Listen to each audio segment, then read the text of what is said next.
Prazer estar falando contigo aqui na feira, nossa primeira oportunidade. Quantas jacks tem na carreira já, Gilmar? Fiz as contas ontem, para não errar.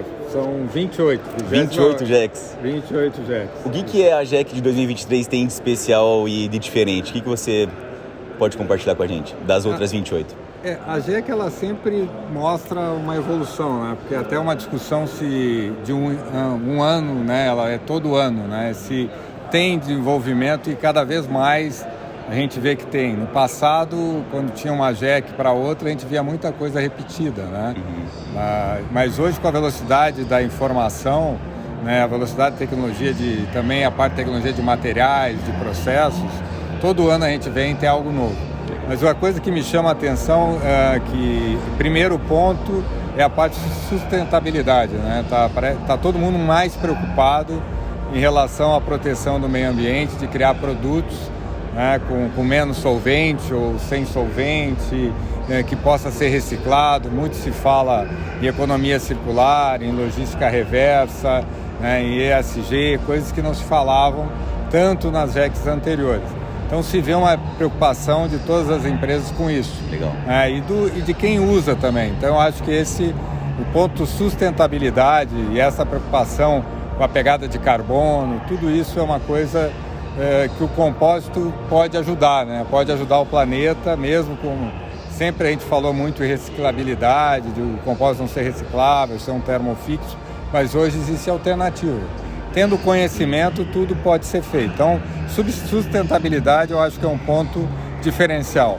Outra coisa que chama a atenção é a entrada de materiais novos, né? Então, relacionado a isso também, resina à base de óleo vegetal, fibras naturais, cresceu muito em relação ao ano passado, né? Existe ainda, existe problema de preço, existe problema de ter assim, uma confiança que esse produto possa ser...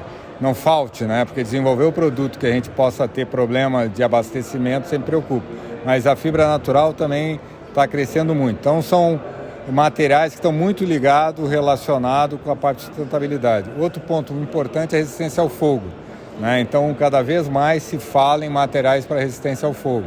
Então está aí o termogel intumescente, está aí as fibras com coating intumescente, o véu de superfície também. Então isso é uma coisa que cada vez está mais forte em relação a tu ter um material com requisito, a resistência ao fogo maior. Então tem uma preocupação muito grande. O Brasil sofreu com isso lá em Pelotas, né,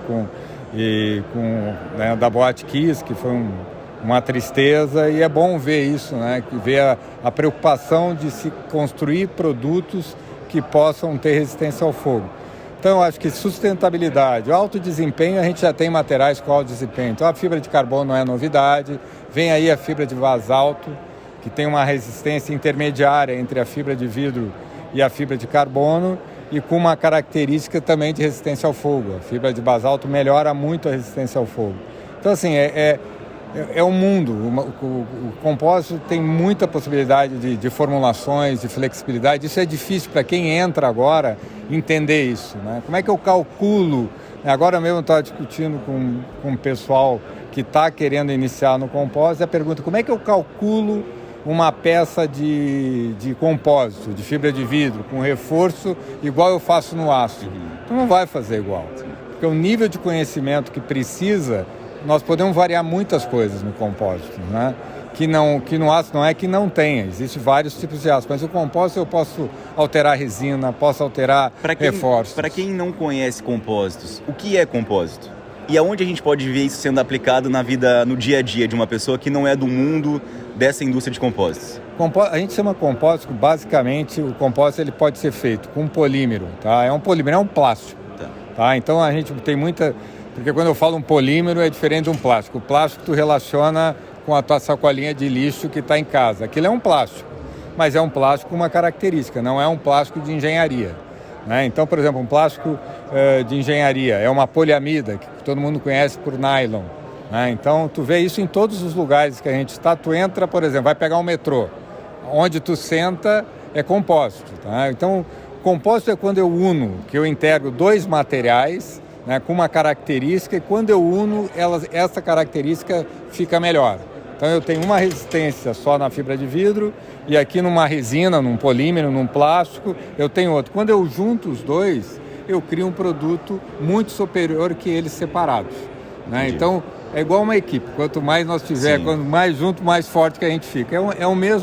É esse mesmo conceito. Então tu pode ver o ônibus que tu entra, 35% do ônibus tem compósito. A frente do ônibus tem compósito, teto, né? O banco que tu usa não é um compósito, mas é um termoplástico, que pode ser um termoplástico. Se tiver qualquer outro material, ele se torna um compósito. Então hoje eu tenho termoplástico com fibra de vidro, com fibra de carbono, com fibra natural, com fibra longa, fibra curta. Isso é um compósito. Então ele está em todo lugar. Aonde que as pessoas não imaginam, por exemplo, um avião?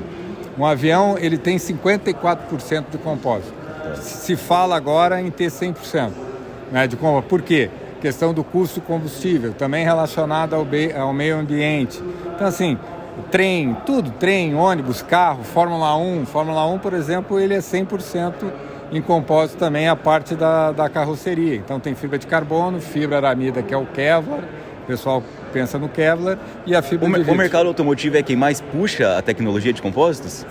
Hoje não é, né? A nível de tecnologia, a que mais puxa, que tá, vamos colocar assim, aeroespacial, né? Então está aqui a aeroespacial, depois vem um automotivo muito forte. Se o mercado de compósitos cresceu muito, foi em função, né, e principalmente a Fórmula 1, né, Ferrari, né, Mercedes, todos eles ajudaram muito, né, investiram muito em centros de tecnologia para que pudesse desenvolver materiais cada vez mais leves, né? A questão do automotivo é leveza, então leveza e alto desempenho.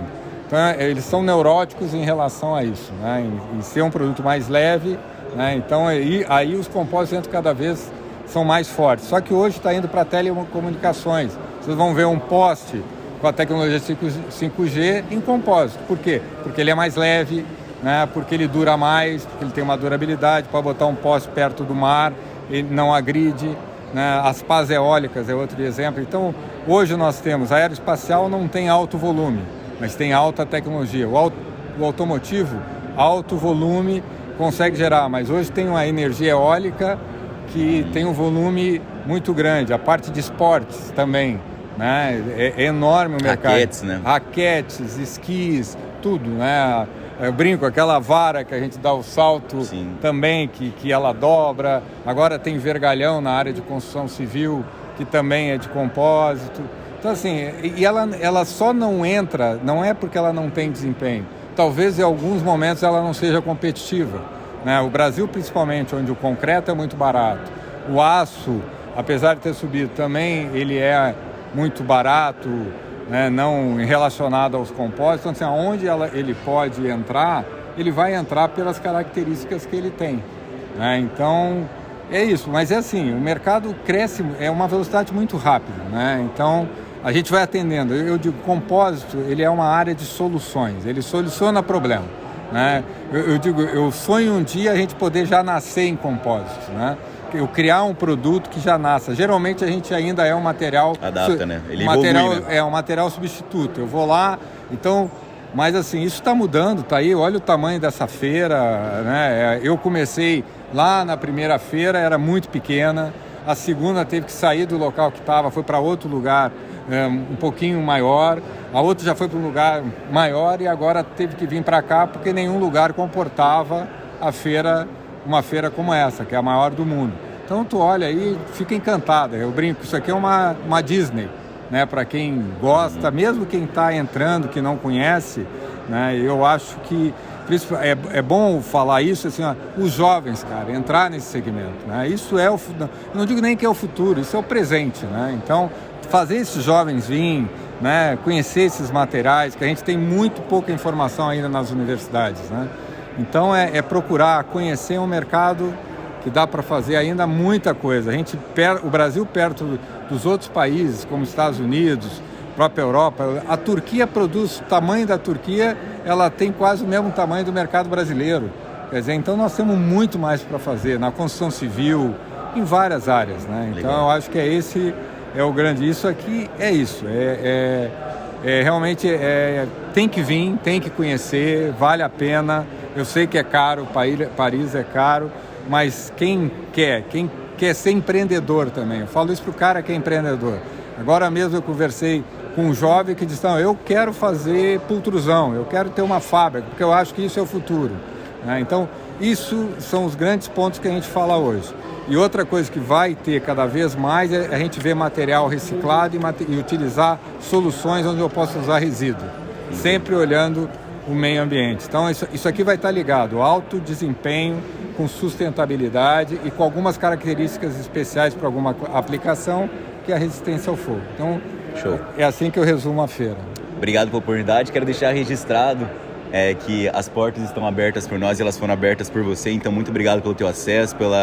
É muito legal ver que hoje o CEO da nossa empresa tem toda essa credibilidade. As pessoas aqui te conhecem, elas te respeitam por tudo que você já fez. Então, parabéns pelo teu legado e muito obrigado pelas portas que você abriu aqui para a gente estar aqui hoje. E vamos fazer muito mais, né? Com certeza. Obrigado, velho.